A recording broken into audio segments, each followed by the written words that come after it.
They're very, very different.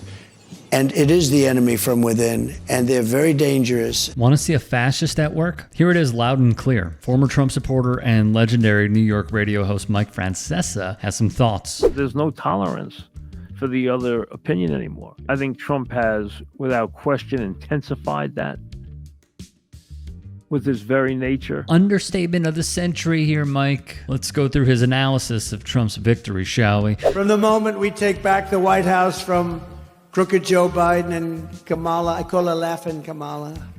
You ever watch her laugh? She's crazy. You know, you can tell a lot by her laugh. No, she's crazy. She's nuts. She's not as crazy as Nancy Pelosi, crazy Nancy.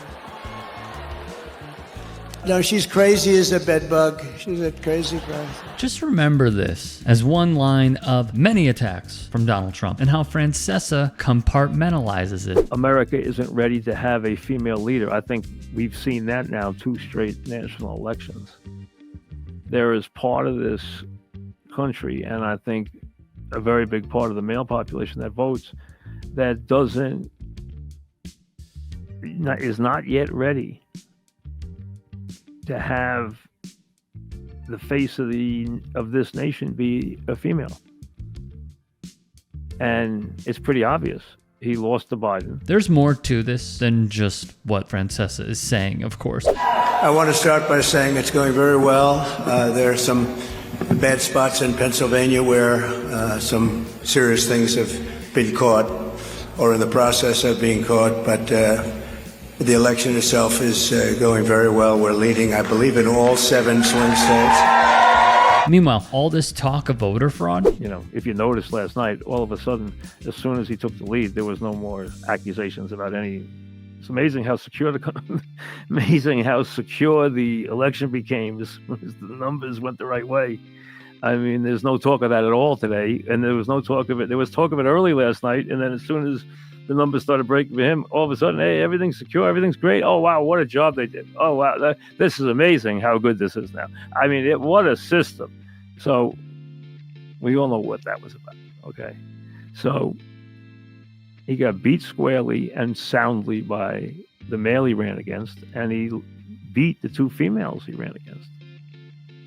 That's what history is going to show. As Francesa notes, it's all but gone, simply because Trump won. A fair point to make on the topic of attacking our voting systems. Let's not forget this. Trump is an old man. He is declining cognitively. He misses doors. He can't remember names. This is who was just elected. He could get old right before our eyes in these next 4 years because of his age now.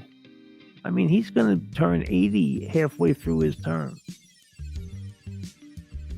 And I don't think the presidency's made for an 80-year-old man.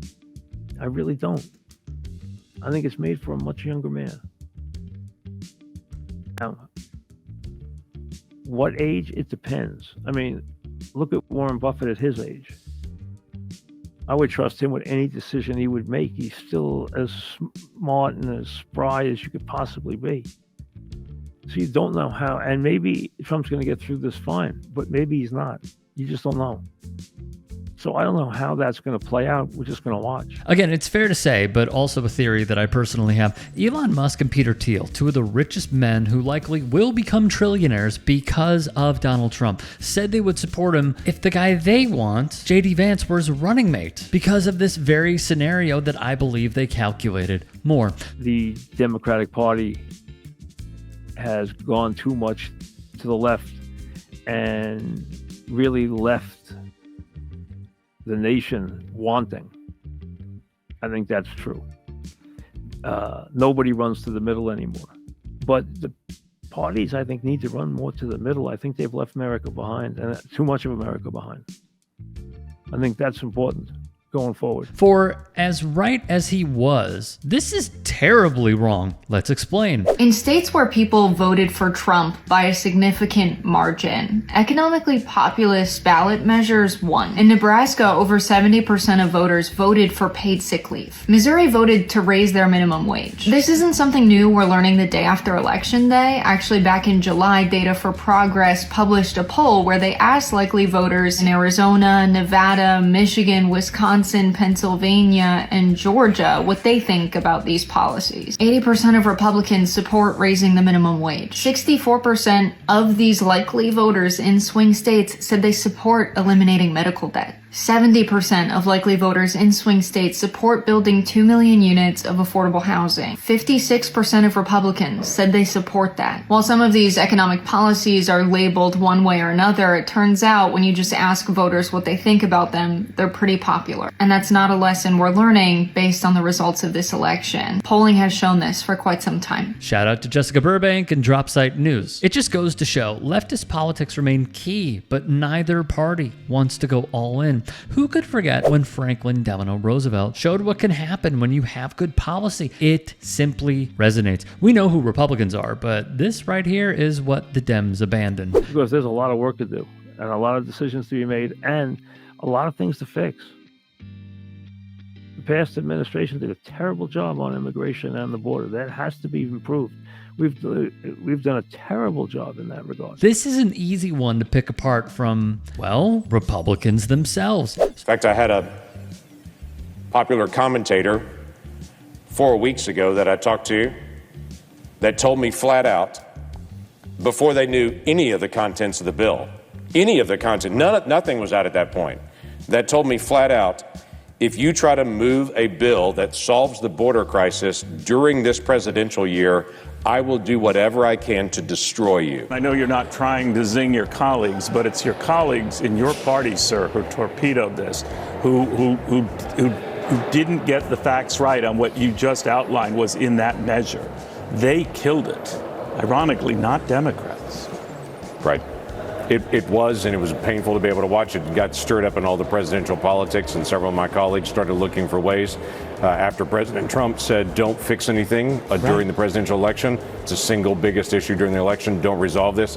We'll resolve it next year. So yeah, if you want to blame the border on the Dems, hate to say it, Mike, the proof is in the pudding. It was Trump who railroaded what you want. Now, we can get into why the inflation went the way it did. Again, you can, but it's important to note the Inflation Reduction Act passed with not a single Republican voting for it. Keep that in mind. Then there's Jerome Powell, who President Joe Biden appointed to another 4-year term. From the conversation, if Trump does attempt to remove him, it'll radically affect the independence of the reserve. That could seriously impact its ability to set interest rates free from direct political interference. They add, this expectation alone is sufficient to cause inflation, and a major reason why most developed countries now insulate their central banks from direct political control. Ironically, promising to reduce inflation was a central plank of Trump's successful election campaign. It's also going to be hard to get the interest rates back down to a low, anywhere near where they were, and we can discuss tariffs, and you can bring economic people out here and,